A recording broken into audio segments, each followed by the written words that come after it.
Mom, we're going to go ahead and start rounds if you want to join us. So this is Gage. He's a 2-year-old male with a history of asthma. He was admitted for fever, cough, wheezing, decreased PO intake past few days. Mom brought him into the ED. We got 3 duonebs and steroids. They got a chemistry. They placed an IV because he looked dry.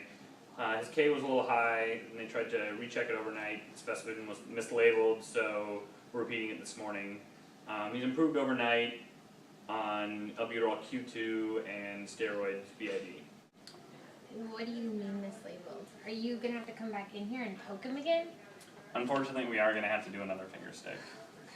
I know it's frustrating, and it's frustrating for us too. Our system here isn't perfect, but we did file an incident report, so someone is looking into it. Hopefully this will prevent things like this from happening to other kids in the future. Okay. Sounds good, guys. Well, what's the plan? We need to hurry up here because we have to finish rounds by 11:30 to get you to your conference. Well, he's currently on albuterol Q3 and Orapred BID. Why is he on oral steroids if he has an IV in place? It's a good point. I actually looked it up earlier this month because I was curious. I did a mesh search and found a couple of good studies. There was one randomized controlled study that looked at IV versus oral steroids in kids who were actually admitted with asthma.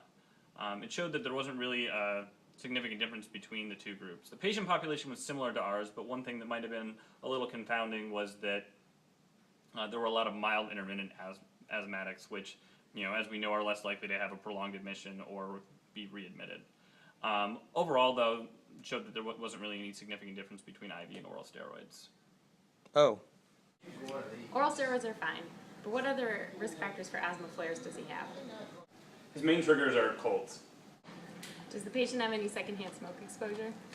Oh, sorry, I didn't ask. Dad and I both smoke, but only outside, not around him. I'm glad you don't smoke around him, but when you do smoke outside, the smoke does still stay on your clothes.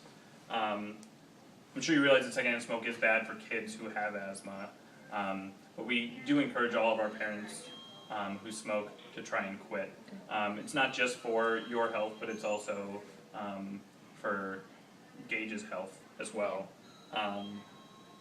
We'll have a nurse bring by a brochure. So we're at Q3 right now, and he'll probably go home tomorrow. Any questions, Mom? Nope.